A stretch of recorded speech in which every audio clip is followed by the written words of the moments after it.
Here are Ryan's top 3 favorite wrestlers. Number 3, Will Ospreay. Number 2, Kenny Omega. Number 1, Master Wada. No way, that can't be right. Damn! Now back to Jack and Ryan on the MonsterCast. Speaking of women turning on each other. Oh, wow. Here we go. Oh, All Access stuff? No. Thunder, well, I mean, kind of, but not really. It's been brought to light because of that, but that was filmed in, what, August or whatever, right? So, so you've got Thunder Rosa and Britt have been talking about each other some more in public. Obviously, their feud is no secret. I think it really got brought to light on Swerve's podcast when Britt was on there and he was asking about her. So, here's the thing. The main point of the argument now is, like, we already know the past stuff. If you're familiar with the situation, you know about the sandbagging and all this other bullshit. The faking of the injury comments. Well, yeah. Faking. I would say overplaying more than faking. I don't think anybody thinks she's not hurt.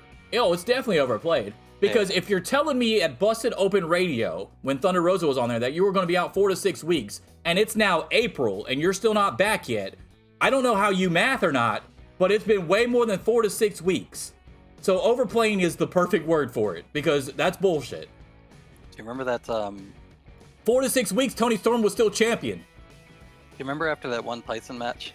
It's like, I was injured, and the guy's like, what was your injury? He's like, my back was broken. The guy's like, your back was broken? What does that mean? He's like, spinal.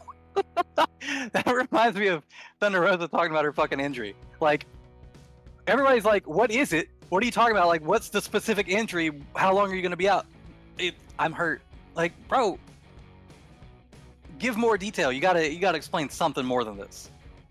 Yeah, I mean, on All Access, she's getting another shot, right? So she's getting another shot on All Access. So no one's denying that there's something there. But it's not to the magnitude of being out all this time, okay?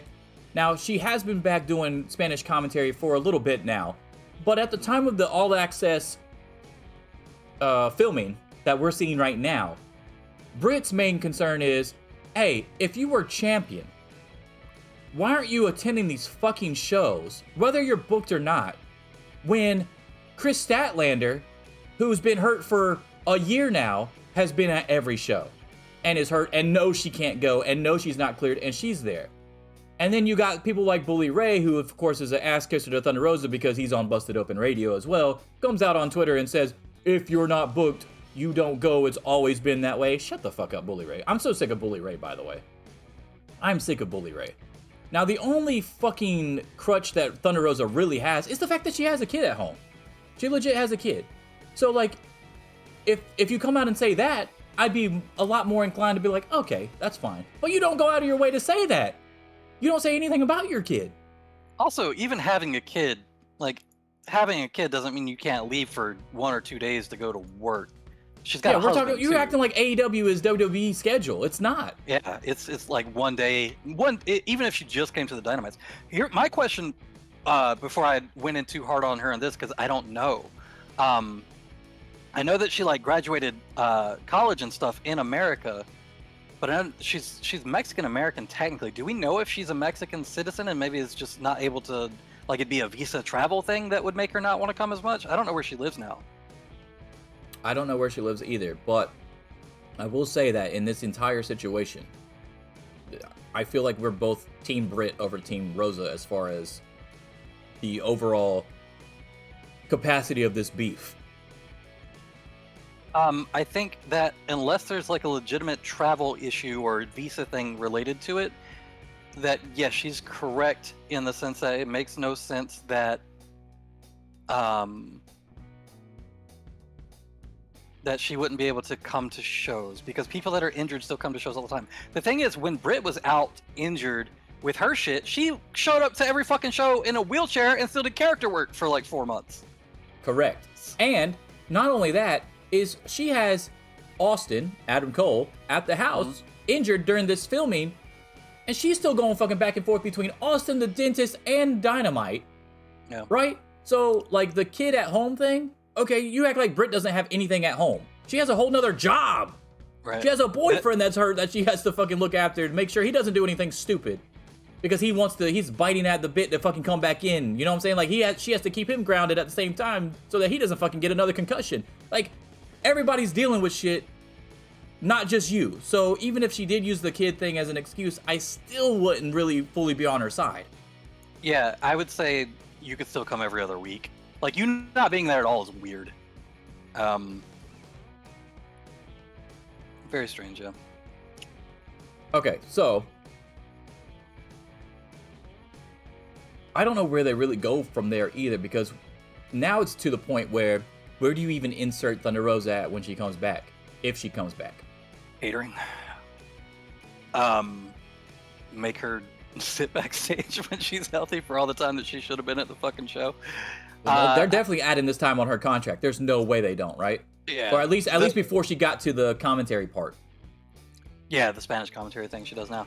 And that's funny too. Is like, oh yeah, I'm healthy enough to show up to do Spanish commentary now, but I wasn't healthy enough before to come do like literally anything. You watch those Access shows, and you know what stands out to me the most? I know that the show is very centered on Sammy and Ty Conti, but what stands out to me the most with Ty Conti is she's always at fucking Gorilla watching every match. Like, when they show background shots of matches that her and Sammy are not even in, she's literally right fucking there watching the matches. Like, so yeah, that's it is interesting to me that somebody would pretend that Thunder Rosa just can't show up. For how long has it been now? Almost over 6 months, because we're in April.